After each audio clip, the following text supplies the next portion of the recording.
Boa tarde, pessoal. Vamos para a nossa última revisão de lições desse trimestre, a última lição, lição de número 13, encerrando aí o percurso nosso dentro da perspectiva do livro de Efésios, da carta de Paulo aos Efésios. E, como sempre na nossa última lição, o objeto de atenção dela é um remix da lição do trimestre inteiro para ver o que a gente aprendeu, e aí fechando com a última das lições, com o detalhamento de alguns aspectos importantes dela.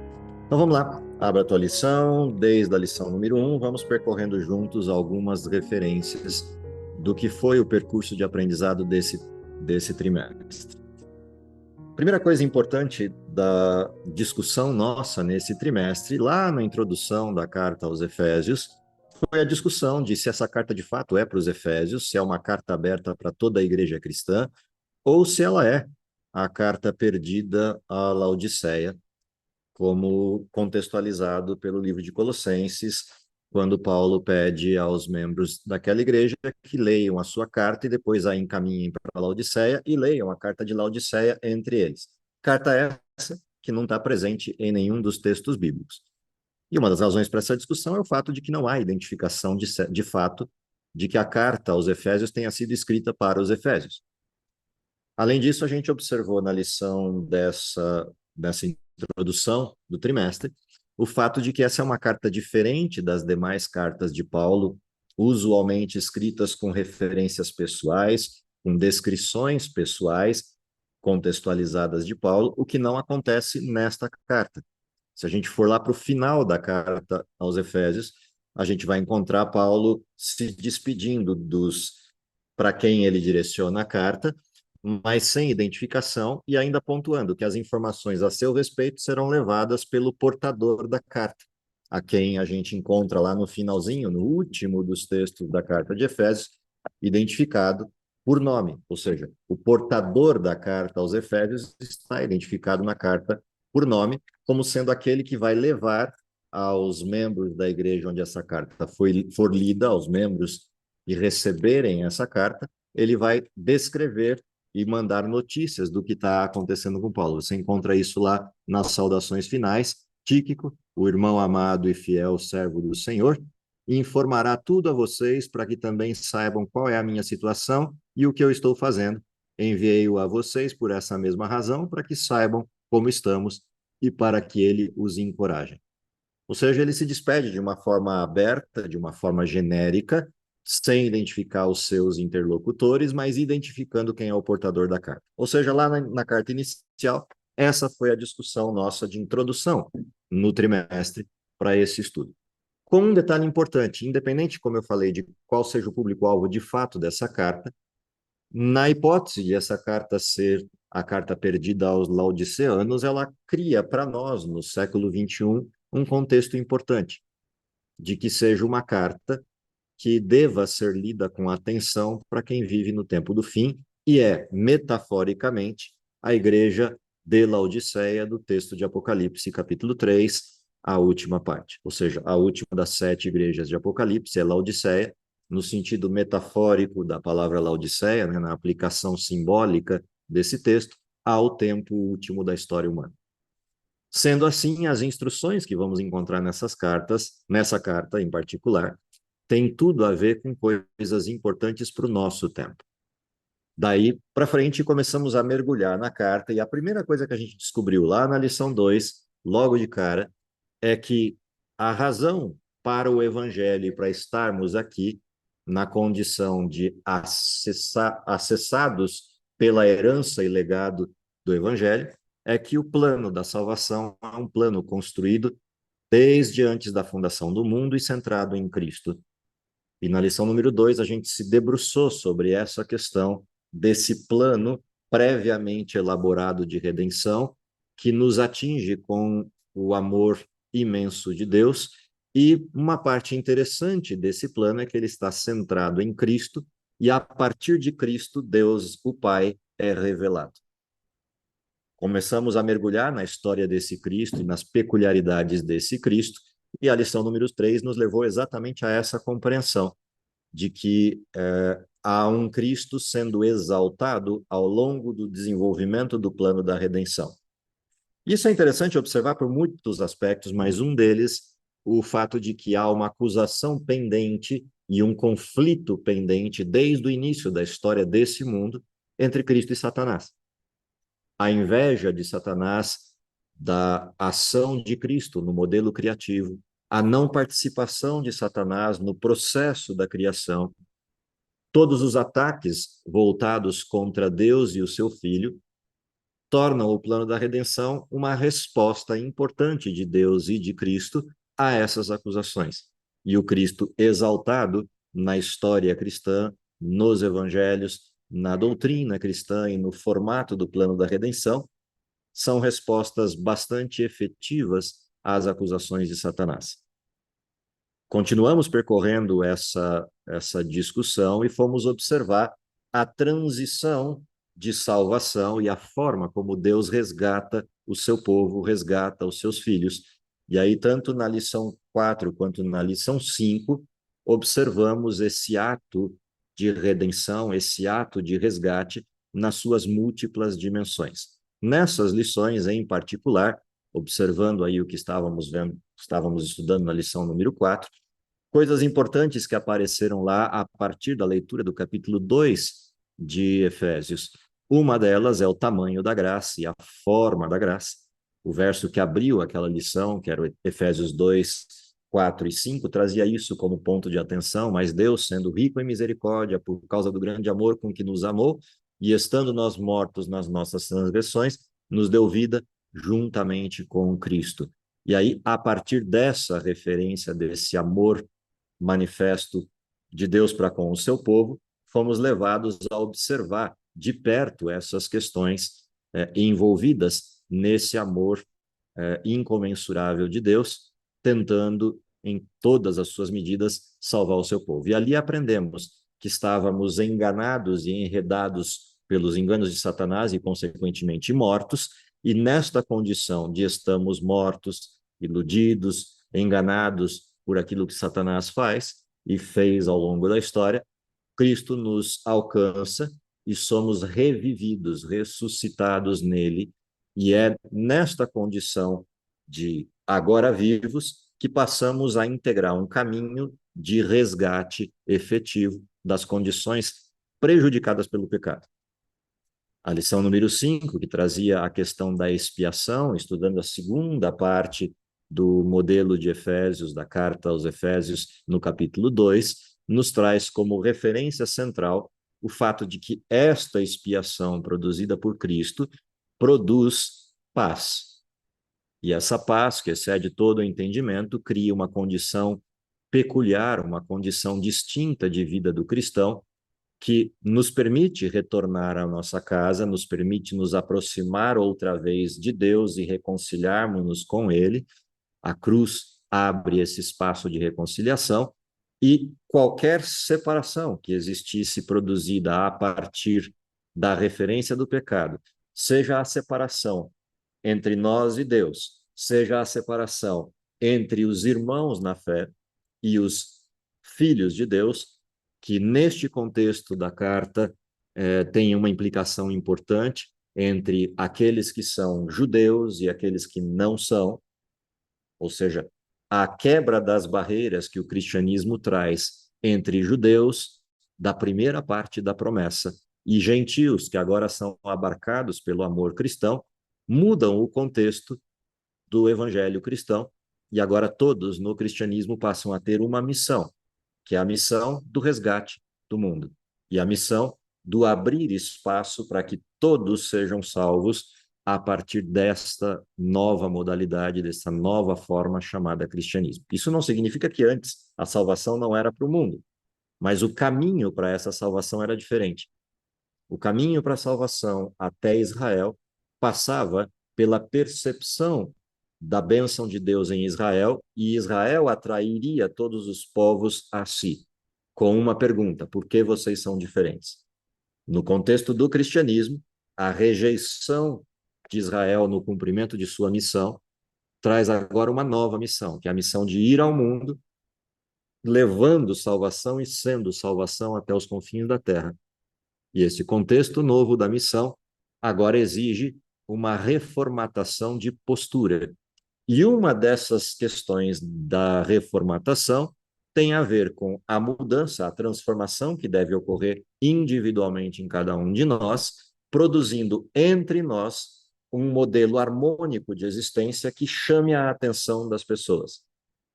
Ou seja, aquilo que era a missão de Israel, no sentido de ser bênção e luz para o mundo, atraindo todos os povos para si, agora, de certa maneira, é transferido na responsabilidade que têm os membros da fé cristã, os membros da igreja cristã, em serem luz. Luz de tal forma que a vida moldada pelo Espírito e transformada pelo Espírito, esta vida atrai a pessoas. Portanto, aquilo que era da nação de Israel, agora se transfere em termos de atratividade, de conduta e performance cristã ao indivíduo no cristianismo e à igreja cristã. Ao indivíduo como pessoa sendo exemplo ao mundo e à igreja como igreja sendo unida, sendo una numa forma integrada de ação que chame a atenção de um mundo corrupto e egocêntrico para um grupo de pessoas que é altruísta e age por unidade, age com a unidade da fé. E isso a gente foi aprender na lição número 7, na lição número 8, na lição número 9, em particular observando essas transformações na igreja e na pessoa do cristão, que culmina na lição número 9 com uma vida moldada pela sabedoria, uma vida vivida pela sabedoria, que foi moldada em Cristo a partir da ação do Espírito Santo na vida de cada um de nós. E ali também focamos, nesses textos de Efésios capítulo 4 e capítulo 5, a questão da ação do Espírito em cada um de nós, nessa transformação e empoderamento para que se viva a vida cristã. E é nele que obtemos a convicção do pecado, a transformação necessária a partir da justiça de Cristo e, finalmente, a integridade necessária para estar de pé diante do juízo, o que é a obra do Espírito Santo. Na lição sequente, ou seja, continuando o caminho dessa compreensão dos efeitos da conversão, do ser moldados pelo Espírito, do sermos transformados, do vivermos com sabedoria, alguns reflexos disto na vida prática. E um desses elementos é a vida familiar.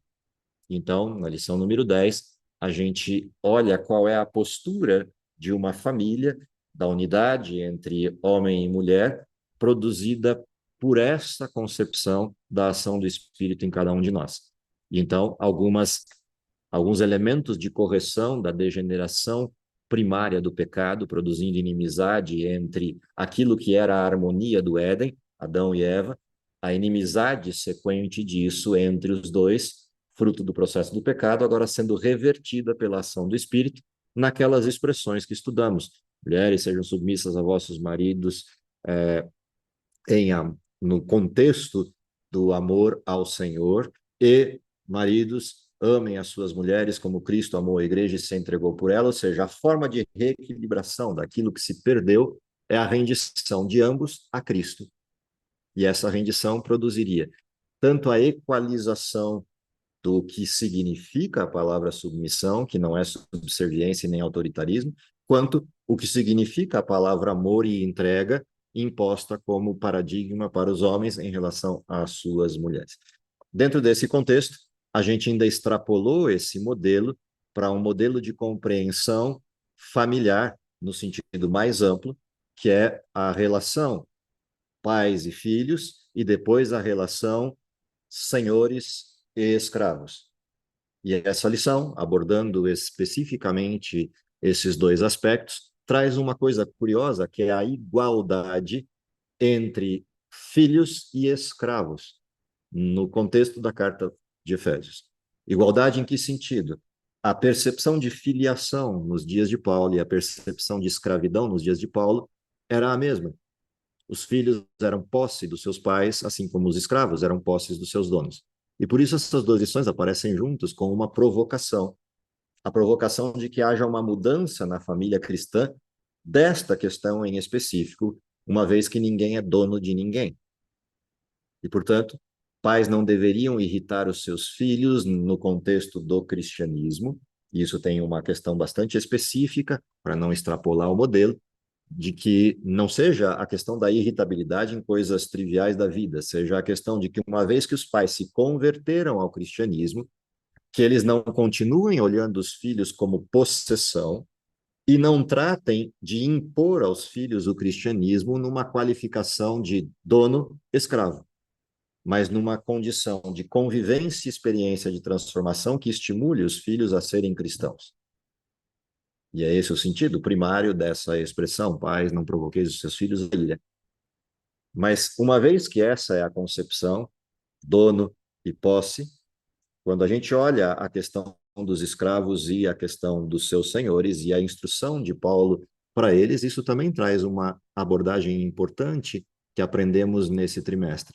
A abordagem de que, independentemente das condições que o pecado produza na degeneração social, a responsabilidade do cristão é enxergar para além disso e entender que, a despeito de que eles eram escravos e de que isso não modificaria no curto prazo, os escravos deveriam agir de tal forma para com os seus patrões, uma vez que fossem cristãos, com seus donos, uma vez que fossem cristãos, que isso afetasse os seus donos positivamente para tentar entender e tentar, de alguma forma, acessar isso que era a abordagem cristã. Afinal de contas, esses escravos seriam diferentes de todos os outros escravos. Enquanto a maior parte dos escravos fazia as coisas porque era obrigado a fazer, os cristãos, escravos, fariam as coisas porque veriam nos seus senhores a possibilidade de salvação, entendendo que sua recompensa não se daria neste mundo, ainda que pudesse ocorrer, mas se daria no céu, por terem atuado na tentativa de salvar os seus donos.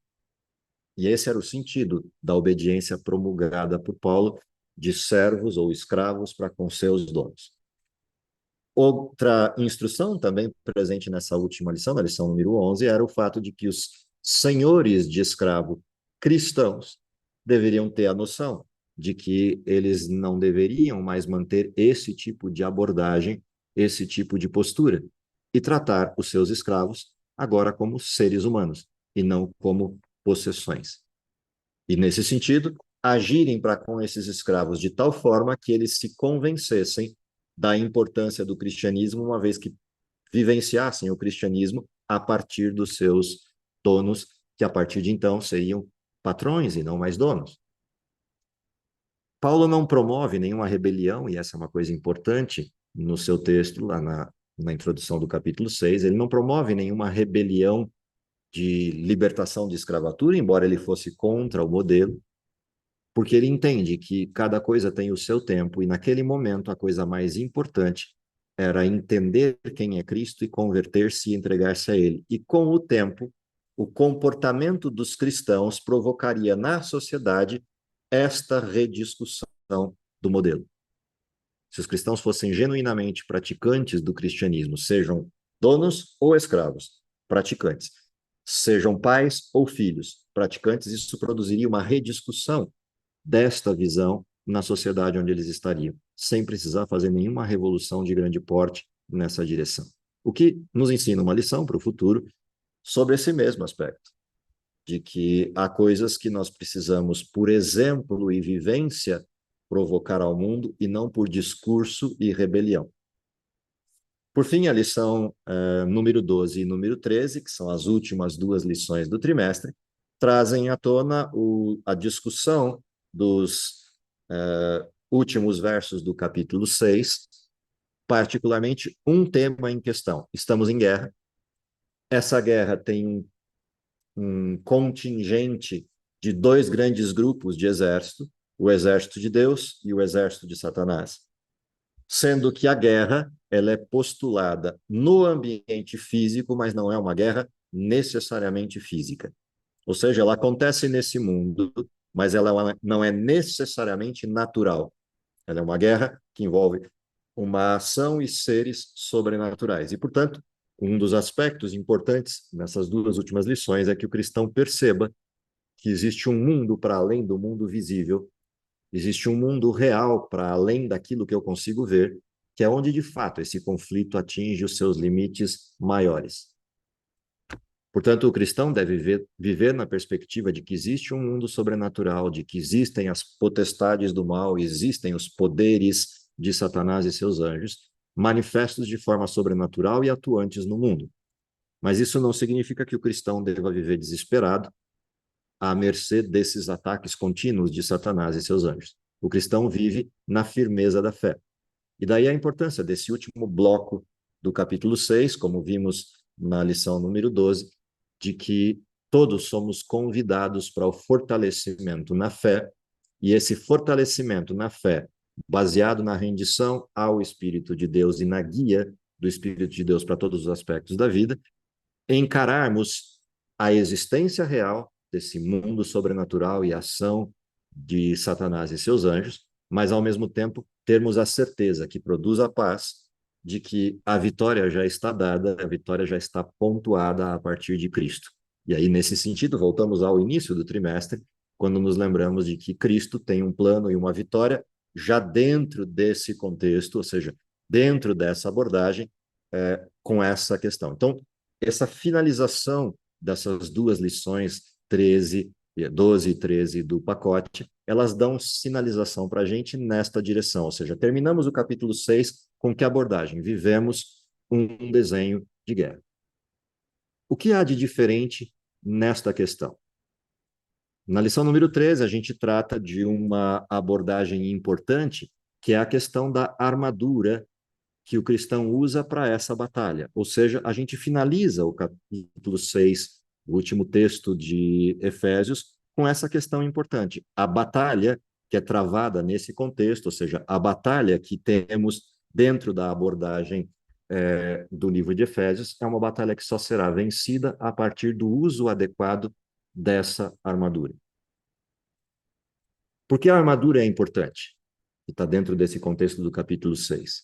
Ela é importante porque ela traz todos os elementos que a Bíblia apresenta para que a gente viva adequadamente o cristianismo, para que a gente viva adequadamente o desenho cristão, principalmente se considerarmos essa última questão, esse último elemento, que é o fato de que vivemos no último tempo da história.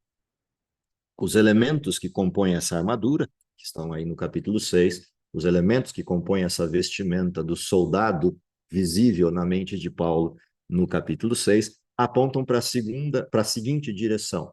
Primeiro, que cada uma dessas coisas, a palavra de Deus, a fé, a questão da oração, a questão do processo da verdade manifesto na vida do cristão, a maneira como o cristão se veste da justiça de Cristo, o seu caminhar na direção da proclamação do Evangelho da Paz, todas essas coisas juntas promovem uma questão importante, que é a visão de Paulo sobre a missão da igreja. Então, por que que o olhar para essa lição número 13 fecha o pacote do estudo do livro de Efésios de maneira completa? Fecha porque a gente olha para o futuro com a seguinte impressão: temos uma missão para terminar. Qual é essa missão? A missão é ir ao mundo, levar o evangelho, fazer discípulos, ensiná-los a guardar toda a verdade e, culminando todo esse processo, entregá-los como parte da nossa missão no encontro final com Cristo.